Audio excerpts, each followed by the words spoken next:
দই আলু পটলের ডালনাটা নিরামিষভাবে করব না আমিষভাবে করব সেই ভাবতে ভাবতে গেল সময়। তো যাকগে শেষ পর্যন্ত আমি নিরামিষভাবেই রান্নাটা করলাম। যে পেঁয়াজটা নিয়েছি ওটাকে আমি ভেবেছিলাম লাস্টে বেরেস্তা করে ছড়িয়ে দেব। তো যদি কখনো পেঁয়াজ দিয়ে রান্না করেন শেষে বেরেস্তা করে ছড়িয়ে দিয়ে রান্নাটা করে দেখবেন, সেম প্রসেস, কিন্তু শেষে বেরেস্তা করে ছড়িয়ে রান্নাটা খেয়ে আমাকে জানাবেন। তা আজকে আমি সম্পূর্ণ নিরামিষভাবে রান্নাটা করছি।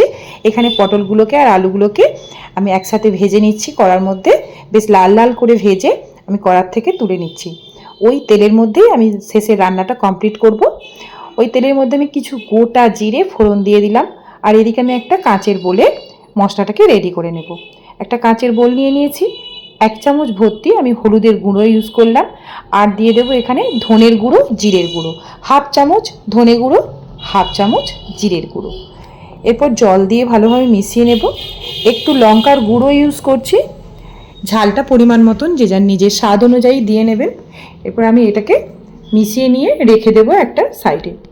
এদিকে আমি যেহেতু বললাম নিরামিষ রান্না করব, সেজন্য একটু হিং দেব। তেলের মধ্যে অল্প হিং ইউজ করলাম, এরপর আদা বাটাটা ইউজ করে দিলাম।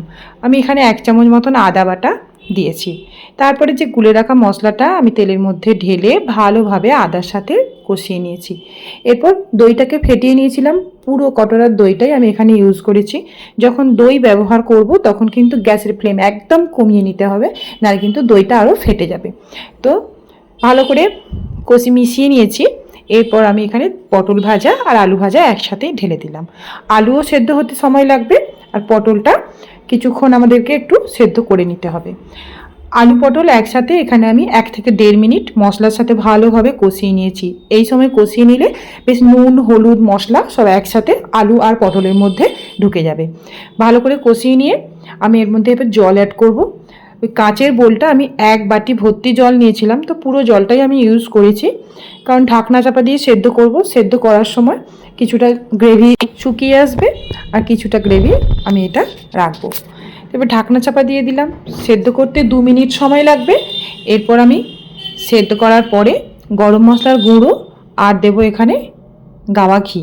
তো নিরামিষ রান্নাতে এই দুটি উপকরণ হলো সব থেকে টেস্ট বাড়ায়। তো লাস্টে দিয়ে দিলাম এখানে গাওয়া ঘি আর গরম মশলার গুঁড়ো। আর কিছুই না, রান্না তো কমপ্লিট হয়ে গেল। শেষে একটুখানি চিনি ইউজ করেছিলাম, এটা আমি খেতে ভালোবাসি, নুন ঝাল টক মিষ্টি বেশ স্বাদ লাগবে, আপনারা চাইলে দিতে পারেন, না চাইলে না দেবেন। এবার আমি পরিবেশন করে নিলাম আলু পটলের দই দিয়ে ডালনা। দুর্দান্ত খেতে হয়, গরম ভাতে একেবারে ফাটাফাটি লাগবে। ধন্যবাদ, ভালো থাকবেন, সুস্থ থাকবেন।